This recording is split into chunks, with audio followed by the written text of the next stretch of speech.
আসসালামু আলাইকুম গাইস, দেখেন আমাদের বাগানের লেবু বাগান। আমরা লেবু খাইতেছি। লেবুগুলা কত সুন্দর হয়েছে, এই দেখেন।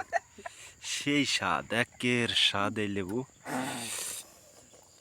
এই যে দেখেন কিভাবে লেবু খাইতেছে, শুধু মিষ্টি আর মিষ্টি। এই লেবুগুলা একটা গালে দিছে আর খাইতে পারেন না। এই যে দেখেন, Jamil lagi satu makan lah, makan makan। দেখেন সেই স্বাদ হবে, কিভাবে খাইতেছে দেখেন।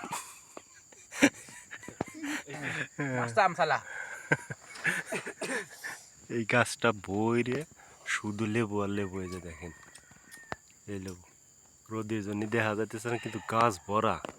এই যে একটা ডাল কাটছে, এই যে দেখেন একটা ডাল কাটছে, এই ডালটাই দেখেন কি ধরা ধরছে। এই যে দেখেন ফ্রি ফ্রি একেবারে। এগুলো কিনে খাইতে অনেক টাকা লাগে। তো আমাদের বাংলাদেশি ভাষায় কি বলে আমি তো জানি না, কি নাম একটু জানলে কমেন্ট করে বলবেন। এই পর্যন্ত ভিডিও। আসসালামু আলাইকুম রহমতুল্লাহি ওয়া বারাকাতুহু।